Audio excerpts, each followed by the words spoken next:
আমাদের সবচেয়ে important type এবার সবচেয়ে ইম্পর্টেন্ট টাইপ যেটা আমাদের সৃজনশীলের জন্য সবচেয়ে বেশি লাগবে সেটা হচ্ছে দর্পণ। দর্পণ দর্পণ কয় প্রকার? দুই প্রকার। কি কি? অবতল উত্তল। গোল সমতল আর গোলীয়। কয় প্রকার? সমতল আর গোলীয় গোলীয়। এই গোলীয় আবার দুই প্রকার। কি কি? অবতল উত্তল অবতল উত্তল উত্তল। ঠিক আছে? ঠিক আছে। অবতল দর্পণটা কি, গোলীয় দর্পণ কি, আর হচ্ছে উত্তল দর্পণ কি? একটা বড় সার্কেল নিতে পারো, একটা সার্কেল নিতে পারো। এই সার্কেলের বা একটা বৃহৎ বৃত্তের কোন অংশ যদি একটা দর্পণ হিসেবে কাজ করে তাহলে সেটা গোলীয় দর্পণ। একটা গোলকের কোন অংশ যদি দর্পণ হিসেবে ব্যবহৃত হয় তাহলে সেটা গোলীয় দর্পণ। এখন এই গোলকের ভেতরের পাশটা যদি দর্পণ হিসেবে ব্যবহৃত হয়, যেখানে বাইরের পাশে হচ্ছে পানা দেওয়া, অবতল তাহলে এটা অবতল। আর যদি বাইরের পাশ এই গোলকের বহিঃপৃষ্ঠ যদি দর্পণ হিসেবে ব্যবহার করা হয় তাহলে সেটা উত্তল। উত্তল। ঠিক আছে? তাহলে উত্তল দর্পণ কি, অবতল দর্পণ কি, দুটো ক্লিয়ার? উত্তল দর্পণ অবতল দর্পণ দুটো ক্লিয়ার? হ্যাঁ ভাই। এবার বলো ভাইয়া পানি পানি পানি পানি আচ্ছা, এটা যদি একটা গোলক হয়, এই গোলকের একটা কেন্দ্র আছে, গোলকের একটা কেন্দ্র আছে, এই কেন্দ্র থেকে যে কোনো এক পৃষ্ঠ পর্যন্ত এটা হচ্ছে ব্যাসার্ধ আর, ঠিক আছে? এখন এখন তুমি যদি এই গোলকের যে কোনো একটা অংশ দর্পণ হিসেবে ব্যবহার করো, ধরো এইটুকু এম এম ড্যাশ তুমি দর্পণ হিসেবে ব্যবহার করছো, এম থেকে এম ড্যাশ এটুকু তুমি দর্পণ হিসেবে ব্যবহার করছো, তাহলে এই দর্পণটুকু যে বৃহৎ গোলকের অংশ সেই গোলকের যে ব্যাসার্ধ সেটা হচ্ছে কেন্দ্র, সেটা হচ্ছে এই দর্পণের কেন্দ্র কেন্দ্র বা ব্যাসার্ধ। ঠিক আছে? এই ব্যাসার্ধর যে অর্ধেক আর এর যে অর্ধেক সেটা হচ্ছে ফোকাস। ঠিক আছে? তাহলে এই আর এফ সমান আর বাই 2। ঠিক আছে? কেন হলো এর ব্যাখ্যাটা তোমাদের আদৌ দরকার নাই। এর যে প্রমাণটা আছে এই প্রমাণটা তোমাদের বাস্তবে দরকার নাই, অযথা দিয়ে দেয়, টাইম ওয়েস্ট করার দরকার মনে করি না। ঠিক আছে ভাইয়া। ঠিক আছে? তোমরা মনে রাখো যে হচ্ছে এই এটা দেখাও, এই গোলকের ব্যাসার্ধটা হচ্ছে কেন্দ্র আর কেন্দ্রের অর্ধেক বা ব্যাসার্ধের অর্ধেক হচ্ছে ফোকাস। ঠিক আছে? তো তোমার যদি এখানে দেওয়া থাকে যে ডি, ডি মানে কি ব্যাস, ডি হচ্ছে ব্যাস, ডি যদি দেওয়া থাকে 40 সেমি, তাহলে বলো তো ফোকাস কত রকম? 10। কিভাবে বিষয়? ডি কি ব্যাস, ব্যাসের অর্ধেক ব্যাসার্ধ, তার মানে এখান থেকে এইটুকু হচ্ছে 20, তার অর্ধেক ফোকাস, তার মানে 10। ক্লিয়ার? ফোকাস ব্যাসার্ধ পুরো হিসাব ক্লিয়ার? এখানকার হিসাব ক্লিয়ার? আর এই দর্পণের যেটা এই যে এইখানে মিললো, যে এখানে জিডু মানে কেন্দ্র থেকে এই ব্যাসার্ধটা দর্পণের উপরে যেখানে মিললো বা যেখানে হচ্ছে দর্পণ থেকে যে আসলো, এই জায়গাটা হচ্ছে মেরু, এটা মেরু। ক্লিয়ার? সবগুলো ক্লিয়ার? তাহলে তাহলে এই জিনিসটাকে বুঝবো। সমতল দর্পণের কাহিনী আমরা পরে দেখতেছি, আগে গোলীয় উত্তল অবতল এই দুইটা দেখে নিও, অবতল উত্তল এই দুইটা আগে দেখে নিও। ভাই সমতলের থেকে এটা বেশি করেন না?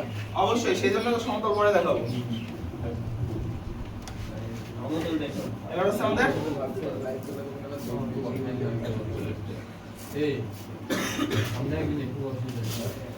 অবতল দর্পণ।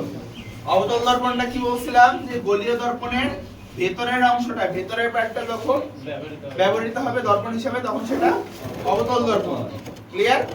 অবতল দর্পণে পাড়া থাকবে কোন দিকে? এইদিকে, তাই তো? শুনো, আমরা স্টুডেন্ট মানুষ, আমরা চিত্র আঁকানোর সময় অনেক ধরনের টুকলি ইউজ করব, শর্টকাট। মানে এক্সাক্ট ভাবে মেলানো আমাদের পক্ষে একটু ঝামেলা দাও, তো আমরা কি করব? আমরা শর্টকাট ইউজ করব, যেভাবে আমাদের শর্টকাট ইউজ করা যায়। আচ্ছা জি। ধরো তোমার কোশ্চেনে দিয়েছে 10 সেন্টিমিটার, 20 সেন্টিমিটার, 25 সেন্টিমিটার, 25 সেন্টিমিটার তোমার খাতায় এখনো সম্ভব? এত বড় হয়ে যাবে নি, এখনো সম্ভব? তোমরা কি করবা, তোমরা এক্সাক্ট এমন একটা মান ধরবা যেখানে তোমার কেন্দ্র আর ফোকাস এই দুটো পরিমাপ করা ইজি। যেমন ধরো তুমি কেন্দ্র ধরতে পারো 8 সেমি, কত ধরতে পারো 8 সেমি ধরতে পারো, তাহলে 8 এর অর্ধেক 4 হচ্ছে ফোকাস, তোমার খাতায় আঁকানো ইজি, তাই তো? কারণ 25 সেমি এত বড় তো আঁকানো সম্ভব না, তুমি এইভাবে ছোট করে আঁকায় বলে দিবা যে হচ্ছে এটা আমরা ধরছি এতটুকু। ওকে ওকে ধরে এই হ্যাঁ, তো তুমি 8 সেমি ধরে যত ব্যাসার্ধ ধরবে, এই দেখাও ব্যাসার্ধ একরকম ধরছো, এখানে গোলক আর একরকম আঁকাই দিছো, তা যেন করো না। ব্যাসার্ধ যদি 8 সেমি ধরো তাহলে এক্সাক্ট কম্পাসে 8 সেমি মাপি নেই গোলক আঁকাই দিও, ঠিক আছে? তাহলে স্যারের উপরে ভরসা নাই, যে কোনো কিছু হয়ে যেতে পারে। ব্যাসার্ধ অনুযায়ী গোলক আঁকাবো।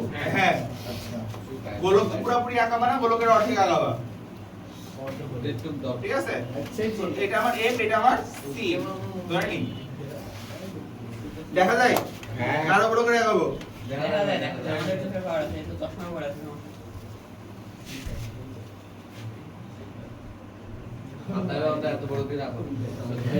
ইচ্ছা তাহলে এই স্যার বড় বড় হবে নাকি? আচ্ছা, তাহলে এখন আবার অবতল দর্পণের চিত্র আঁকাবো, ঠিক আছে? আর একটা জিনিস তোমরা মনে করে রাখো, এই এফ কি, এফ হচ্ছে ফোকাস, তাই তো? এফ ফোকাস, ইউ ইউ দিয়ে যাবে, এখানে আদিবেগ বলো না, ইউ হচ্ছে বস্তুর অবস্থান। আউল ফল কথা বলবি না সাবিক। ইউ হচ্ছে বস্তুর অবস্থান, অবশ্যই মেরু থেকে। কই থেকে? মেরু থেকে। আর ভি হচ্ছে প্রতিবিম্বের অবস্থান। বিম্ব প্রতিবিম্ব কি আলাদা কিছু? প্রতিবিম্বের অবস্থান কই থেকে? অবশ্যই মেরু থেকে, ঠিক আছে? এই জিনিসটা খেয়াল করে রাখো। মনে করো চিত্র আঁকানোর জন্য একটা দেখাই দিই, একটা চিত্র, পরবর্তীতে তোমাদেরকে দুটা তিনটা চিত্র আঁকাইতে দেব যেটা তোমরা নিজেরা করবা।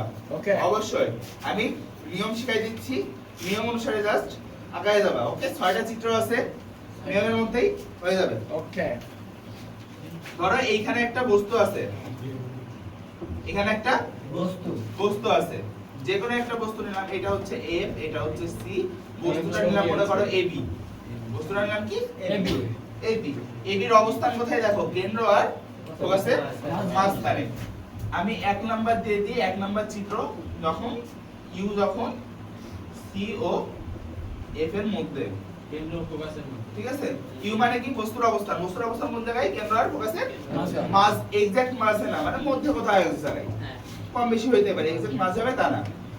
শোনো, এক্সাক্ট মাঝে হবে এমন না, কম বেশি হইতেই পারে, যেখানে এক্সাক্ট মাঝখানে না হইতে পারে। দেখা যাচ্ছে এটুকু 10, এটুকু 10, তোমার এখানে বলে দিলে বস্তুটা আছে 13 সেন্টিমিটারে, কই আগাবা?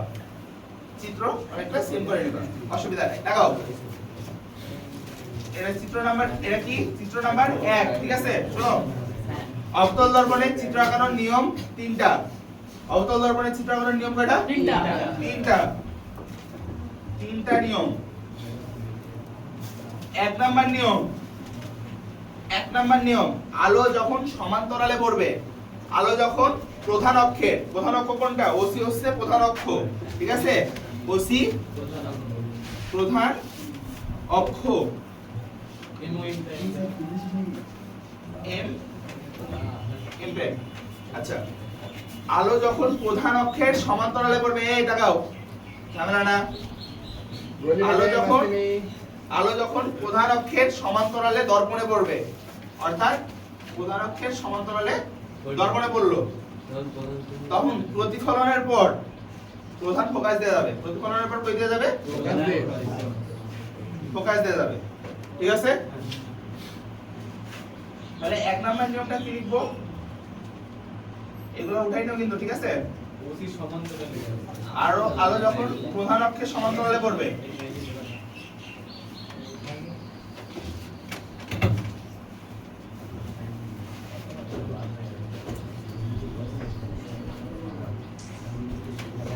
প্রতিফলনের পর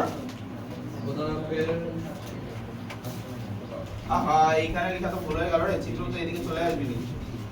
আচ্ছা, পরে চলে দিছি না, তুলে নে, আমি বলতেছি তুলে নে। আলো যখন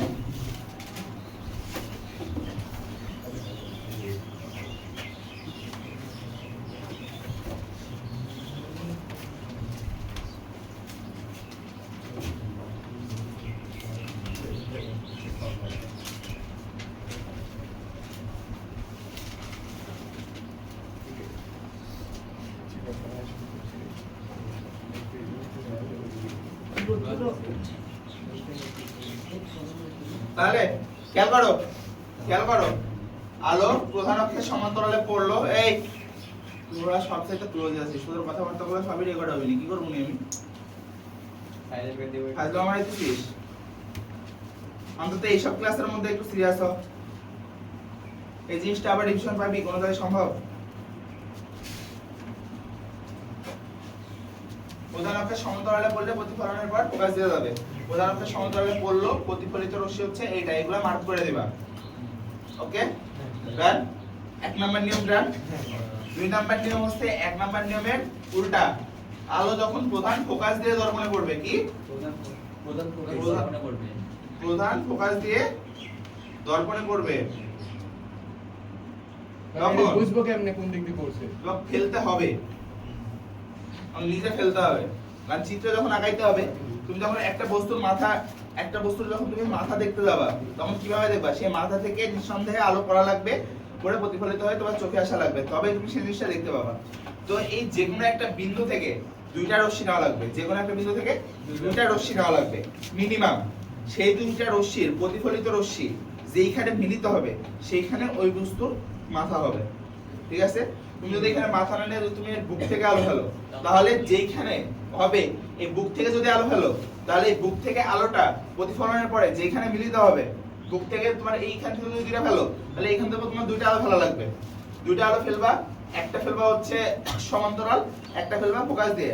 এখান থেকে তো আলো দুইটা বের হচ্ছে না, এখান থেকে তো অসংখ্য আলো বের হচ্ছে। সবগুলো আলো দিয়ে তো আমার চিত্র আঁকানো সম্ভব না। আমার চিত্র আঁকানোর জন্য যেকোনো দুইটা নেওয়া হয় না। এখান থেকে অসংখ্য আলো রশ্মি বের হচ্ছে, কিন্তু আমার যেকোনো দুইটা নেওয়াই এলাম।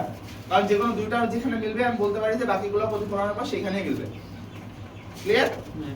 আলো তো এখান থেকে সব দিকেই ছড়াচ্ছে। তো এইখান থেকে যদি আমি আলো ফেলাই, তাহলে এই দুইটা যে প্রতিফলনের নিয়ম মানার পরে যেখানে মিলবে সেখানে এই জায়গাটাই হবে, এর শুরুটা হবে না। ঠিক আছে? ক্লিয়ার? আচ্ছা, দ্বিতীয় সূত্র কি ছিল? আলো যখন ফোকাস দিয়ে পড়বে প্রতিফলনের পরে প্রধান অক্ষের সমান্তরালে যাবে। আলো যখন ফোকাস দিয়ে যাবে, ফোকাস দিয়ে দর্পণে পড়বে। আলো কি হবে? ফোকাস দিয়ে দর্পণে পড়বে। আমার মেইন টার্গেট হচ্ছে আলো আমি এখান থেকে নিয়ে আমার মেইন টার্গেট হচ্ছে আলোকে দর্পণে ফেলবো। ঠিক আছে? আর মেইন টার্গেট হচ্ছে আলো আমি যেখান থেকে দিই আলোকে দর্পণে ফেলবো। ঠিক আছে? আলো ফোকাস দিয়ে নিলাম, দর্পণে পড়লো কোন জায়গায়? নিচে পড়লো, প্রধান অক্ষের নিচে পড়লো, তাতে আমাদের কোনো সমস্যা নাই, দর্পণে তো পড়ছে। এবার প্রতিফলনের পরে কোন দিক দিয়ে যাবে? প্রধান অক্ষের সমান্তরালে। ঠিক আছে? যেইখানে মিললো, যেইখানে এই দুইটা প্রতিফলিত রশ্মি মিললো, শোনো, সেখানে প্রতিবিম্ব গঠিত হবে। সেইখানে প্রতিবিম্ব গঠিত হবে। আমাদের খেয়াল রাখার বিষয় হচ্ছে এইটা, যে আমরা সবসময় প্রতিফলিত রশ্মিটা, মানে আমরা প্রতিবিম্ব যখন গঠন করবো আমরা প্রতিফলিত রশ্মিটা নিয়ে কাহিনী করবো। আপাতন রশ্মি আমাদের প্রতিবিম্ব আঁকানোর জন্য, মানে প্রতিবিম্বের জন্য খুব বেশি একটা ম্যাটার না। আমাদের ম্যাটার হচ্ছে কি প্রতিফলিত রশ্মি দুইটা, এই দুইটা যেখানে মিলবে সেখানে আমাদের বস্তু হবে। এই যে এইখানে মিললো, তাহলে এইখানে হচ্ছে এর মাথা। ওকে, মাথা থেকে যেহেতু আলো নিছি সেহেতু এটা মাথা। তাহলে 2 নাম্বার সূত্রটা কি? যে আলো যখন ফোকাস দিয়ে যাবে বা ফোকাস দিয়ে দর্পণে পড়বে,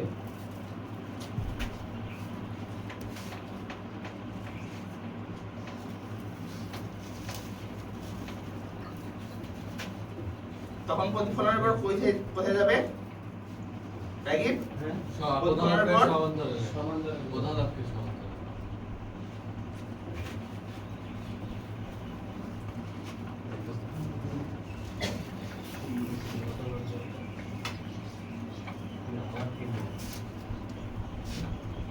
তোরা কথা কম বলবে ভাই। ঠিক আছে? দুইটা রুল ক্লিয়ার। 3 নাম্বার রুলটা অবতল দর্পণের জন্য খুব বেশি একটা লাগে না। কি চাইলে করতে হবে? এটা যে কোনো একটা বস্তু দিয়ে বললো যে চিত্র আঁকাও, রশ্মি চিত্রের সাহায্যে ব্যাখ্যা করো যে তার প্রতিবিম্ব কোথায় হবে। এই একটা হলো একবারে কইরি দেখাবো, হ্যাঁ কিভাবে পরীক্ষায় কিভাবে হবে। এই যে পরীক্ষায় দেখো বুঝলে? দিছি, প্রশ্ন দিছি, চিত্রটা দিছি, 1 নাম্বার চিত্র কই দিছি?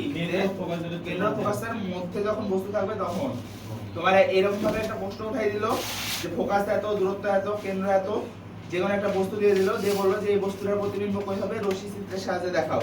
তখন চিত্র আঁকাইতে হবে। আগেই কোশ্চেনে যাও না, কোশ্চেন আমরা সলভ করব, অসুবিধা কি আছে তার আগে সেটা বেসিক ক্লিয়ার হও। চিত্র আঁকাবা কিভাবে, ঠিক আছে? 2 নাম্বার সূত্রটা কি? আলো যখন ফোকাস দিয়ে যাবে দর্পণে পড়বে তখন প্রতিফলনের পর প্রধান অক্ষের সমান্তরালে যাবে। প্রথমটা সমান্তরালে ফেললে ফোকাস দিয়ে, দ্বিতীয়টা ফোকাস দিয়ে ফেলবো সমান্তরালে। ক্লিয়ার? যেখানে মিলিত হবে সেখানে একটু লম্ব আঁকায় দাও। যেখানে মিলিত হবে সেখানে একটা লম্ব আঁকায় দাও, তাহলে যেটা পাবো সেটাই হচ্ছে আমার প্রতিবিম্ব। ঠিক আছে? B dash A dash. Clear? এই সাবিক, উল্টা পাল্টা কোনো কথা হবে না। প্রতিফলনের 3 নাম্বার সূত্র, অবতল দর্পণের প্রতিফলনের 3 নাম্বার শর্ত,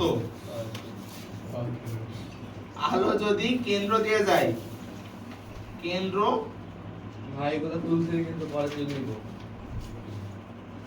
কেন্দ্র বরাবর যায়,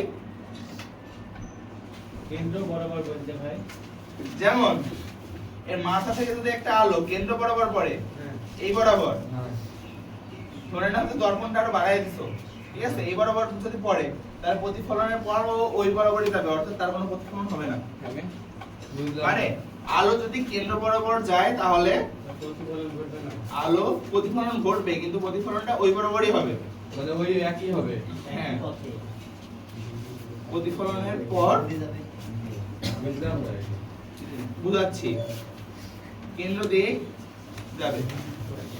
এটা হচ্ছে আরেকটা, এখানে আরেকটা সূত্র পাই আমরা, ঠিক আছে? হ্যাঁ তো দাঁড়াও, কি এই থামো, ঝামেলা করো না। এটা ধরো কেন্দ্র, ঠিক আছে? তো তুমি এইখান থেকে যে কোনো একটা আলো ফেলছো, ধরো এইখানকার একটা বস্তু আছে, তুমি এইখান থেকে একটা আলো ফেলতেছো, আলোটা কেন্দ্র বরাবর যাইতেছে, হ্যাঁ কেন্দ্র বরাবর দর্পণে পড়লো, তাহলে এই প্রতিফলনের পর আবার ভাই এই তাহলে দিক দিয়ে যাবে। শর্তটা আলাদা হবে না? হুম? শর্তটা আলাদা হবে না, না? আলাদা না। ওই যে ওই তুমি যে ইউ সমান সি ও এফ এর মধ্যে বুঝছা না, তাহলে তো না, অবতল দর্পণে যেখানে বস্তু থাকুক, এইখানকার তুমি বলতে চাচ্ছো যে প্রশ্নটা আলাদা হবে নাকি? ওটা হয় যা খুশি হোক, তাতে আমাদের ডাজেন্ট ম্যাটার। দর্পণটা তো অবতল, কেন্দ্র আর ফোকাসটা একই জিনিস, আলাদা তো কিছু না। তো তুমি বস্তু এইখানে রাখো, এইখানে রাখো, যেখানে রাখো, প্রতিফলনের নিয়ম এই তিনটাই ফলো করবে। ওকে? তো তুমি যদি এখান থেকে একটা আলো কেন্দ্র বরাবর এই বরাবর ফেলো, তাহলে প্রতিফলনের পরে ও আবার এই বরাবরই যাবে। আচ্ছা ভাই, কেন্দ্র বরাবরই ফেরত যাবে। বস্তু যদি হলো কেন্দ্রের এই পারে থাকে, মানে আরে, কেন্দ্রে আর প্রধান ফোকাসের মাঝখানে থাকে, তাহলে তো কেন্দ্রের ভিতর দেওয়া সম্ভব না। তাহলে কেন্দ্রের ভিতরে দেওয়া সম্ভব না কেন? এই যে তুমি যদি দর্পণটাকে বাড়াই নাও, বাড়াই নিয়ে যদি এইখান থেকে এই বরাবর টানো, তাহলে তো পসিবল। দর্পণটাকে বড় করে নিন, কিন্তু সেই জিনিসটা আমার দরকার নাই, জিনিসটা আমার দরকার নাই, অযথা কাহিনী করার কোনো দরকার নেই। আচ্ছা ঠিক আছে। তারপরে এই সূত্রটা 3 নাম্বার সূত্রটার প্রয়োগ কোন জায়গায় জানো? এই সূত্রতে, এই যে এর যে মাথা আঁকাইছো, পা আঁকাবা না, এর পায়ের চিত্রটা আঁকাবা না, মাথার চিত্র তো আঁকাইছো, পায়ের চিত্র আঁকাবা না, কি করবা? এই বরাবর আলো ফেলো, পা থেকে একদম সোজা বরাবর আলো ফেলো, কেন্দ্র আছে না, কেন্দ্র বরাবরই তো যাইতেছে, তাহলে আবার প্রতিফলনের পরে ও কেন্দ্র বরাবরই ব্যাক করবে না। তাহলে ক্লিয়ার? যে বরাবর যাবে, যে বরাবর, এই থামো, যে বরাবর যাবে কেন্দ্র বরাবর যাবে, আবার কেন্দ্র বরাবরই ফেরত আসবে। তাহলে এই যে যেখানে মিলিত হলো, যেখানে আবার প্রতিফলিত আগের রশ্মিটা মিলিত হয়েছিল, ওইখানে আমি যে লম্বটা আঁকাই দিছি প্রধান অক্ষের সাহায্যে, সেটা হচ্ছে আমার প্রতিবিম্ব। ক্লিয়ার? তাহলে অবতল দর্পণের চিত্র আঁকানো ক্লিয়ার? ক্লিয়ার? নিয়ম হচ্ছে তিনটাই। থামো, এবার এই প্রতিবিম্বটার বৈশিষ্ট্য, প্রতিবিম্বের বৈশিষ্ট্য, কার বৈশিষ্ট্য? এটা কিন্তু বিম্বের বৈশিষ্ট্য, ঠিক আছে? যদি কেন্দ্র আর ফোকাসের মাঝ হয় তাহলে বিম্বের, হ্যাঁ, এই কোশ্চেনটার জন্য বৈশিষ্ট্য 1 নাম্বার দেখো, দর্পণ এইদিকে, এটা কি দর্পণ? অবতল দর্পণ না? এটা অবতল দর্পণ না? হ্যাঁ তাহলে কি দর্পণের বস্তু যেদিকে, প্রতিবিম্ব সেদিকে, একই দিকে। যদি একই দিকে হয় তাহলে হচ্ছে বাস্তব। ভাই এটা বাস্তব না অবাস্তব? বাস্তব। দর্পণের একই দিকে যখন চিত্র থাকবে, মানে বস্তু এবং প্রতিবিম্ব বোধ থাকবে একই সাইডে, তখন সেটা বাস্তব প্রতিবিম্ব। একমাত্র অবতল দর্পণেই বাস্তব প্রতিবিম্ব পাওয়া সম্ভব। উত্তল দর্পণে বাস্তব পাবা না, সমতল দর্পণে বাস্তব পাবা না। ভাই একটা কিছু না, ব্যতিক্রম ছিল না? ব্যতিক্রম এই অবতলেই আছে, যখন থাকবে হচ্ছে ফোকাস আর মেরুর মধ্যে। এই ঝামেলা করো না। ভিডিও করতে এই হ্যাঁ টেকিং থেকে শোনো, এই এই এই এই ভিডিও চলছে। তাহলে কি এটা কি বাস্তব প্রতিবিম্ব সেটা বুঝতে পারছো? চিত্র চিত্র আঁকানো নিয়ে ধরো এই চিত্র আঁকানো নিয়ে যদি ঝামেলা হয়েছে আমি কিন্তু এখনই আগাইতে দিব। চিত্র আঁকানো নিয়ে ঝামেলা হলে বুঝো। এক নাম্বার হচ্ছে বৈশিষ্ট্য বাস্তব। দুই নাম্বার দেখো তো সোজা আছে না উল্টা আছে? উল্টা আছে না? উল্টা উল্টা বস্তু সাইডে প্রতিবিম্ব বড় না ছোট? বড় বিবর্ধিত বড়। তার মানে তিন নাম্বার হচ্ছে বড় বা বিবর্ধিত। বিবর্ধিত। আর কি কি আছে? উল্টা না সোজা সেটা তো বললামই। বাস্তব উল্টা আর একটা জানি কি বৈশিষ্ট্য আছে? হ্যাঁ অবস্থান। বৈশিষ্ট্য চিত্র দেখে দেখে বলো। বাস্তব হচ্ছে কি দর্পণের এক সাইডে আছে না? বস্তু যে সাইডে প্রতিবিম্ব সেই সাইডে। দর্পণ থেকে বের হয়ে তো চলে যায়নি, ওইদিকে তো হয়নি, এদিকে তো হইছে। তাহলে বাস্তব। তারপর কি উল্টা বড় এবং বিবর্ধিত। আর অবস্থান কোথায়? প্রতিবিম্বের অবস্থান কোথায়? অসীমে অসীমে না, কেন্দ্রের বাইরে। তাহলে যে অসীমে এসে না, আরে প্রতিবিম্ব তো পড়ে থাকে না। কেন্দ্রের বাইরে। অবস্থান কোথায়? কেন্দ্রের বাইরে। ঠিক আছে, এই চারটা হচ্ছে বৈশিষ্ট্য। তুললে তাড়াতাড়ি উঠায় নাও। আচ্ছা